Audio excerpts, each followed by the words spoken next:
Որն է Ռուսաստանի դերը Իրանի արտաքին քաղաքականության համար։ Մի քանի օր է այս թեմաների շուրջ սուր բանավեճ է ընթանում Իրանի ներսում։ Ճամբարի մի կողմում պահպանողականներն են, իդեմս խորհրդարանի նախագահ Մոհամմադ Ղալիբաֆի եւ նրա թիմի, իսկ մյուս կողմում բարեփոխականները, հատկապես նախկին արտգործնախարար Մոհամմադ Ջավադ Զարիֆն ու նախկին նախագահ Հասան Ռոհանին։ Թեժ քննարկումների նոր առիթը Ռուսաստանի արտաքին գործերի նախարար Սերգեյ Լավրովի հայտարարությունն էր, որը Իրանի դեմ ՄԱԿ-ի անվտանգության խորհրդի պատժամիջոցների վերականգնումը, Արևմուտքի կողմից Snapback մեխանիզմի գործարկումը պայմանավորել է 2015-ին Իրանի ոչ ճիշտ քաղաքականությամբ։ Այլ կերպ ասած, Լավրովը մեղադրել է Իրանի նախկին բանակցողներին, որոնք թույլ են տվել, որ մեխանիզմի մասին դրույթը տեղ գտնի համաձայնությունում, պնդելով, որ իրանական կողմն ընթերցում պայմանավորվածության է հասել ուղիղ Վաշինգտոնի հետ։ Զարիֆը, որը 2015-ին Իրանի միջուկային ծրագրի հիմնական բանակցողն էր, արագ արձագանքել է Լավրովին,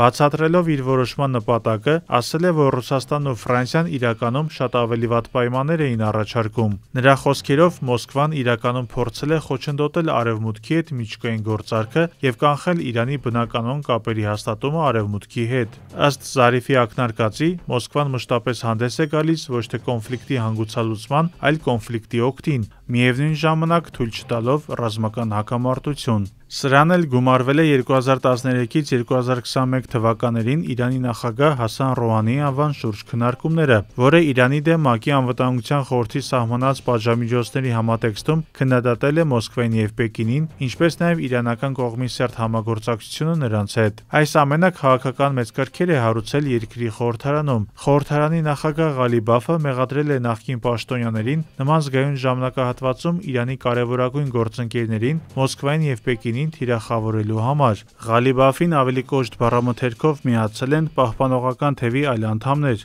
մեղադրելով Ռոհանիին Իրանի քաղաքական ձախողումներում։ Սակայն հատկանշական է, որ Զարիֆը նախկինում էլ Ռուսաստանի դեմ մեղադրանքներ է արտահայտել։ Օրինակ 2022-ին համացանցում հայտնվեց ձայնագրություն, որում նա նշում էր, թե Մոսկվան 2015-ին միջուկային գործարքի հատկապես վերջին շաբաթում ամեն ինչ արել է Արևմուտքի հետ համաձայնությունը թույլ չտալու համար, որպեսզի ավելի մեծացնի Իրանի կախվածությունը Մոսկվայից։ Հետևաբար Մոսկվայի նկատմամբ նման դժգոհությունները նոր չեն, սակայն դրանք նոր թափ ստացան վերջին Իրано-իսրայելական պատերազմից հետո։ Որոշ նախկին եւ ներկա պաշտոնյաներ Ռուսաստանին մեղադրեցին ոչ միայն պատժամիջոցների տակ գտնվող Իրանին ժամանակակից սպառազինություններ նախապես չմատակարարելու համար, այլ նաեւ Իսրայելին Իրանի մասին զգայուն տեղեկություններ փոխանցելու մեջ։ Խոսույթ, որն այնքան էլ չի ողջունվում ներկայիս պահպանողականների մոտ, որոնք հանձինս Պեկինի եւ Մոսկվայի են տեսնում արևմտյան պատժամիջոցները հաղթահարելու ճանապարհը, իսկ հակառակ ուղերձները հաճախ ընկալում են որպես թշնամական եւ Իրանի ազգային շահերին հակասող։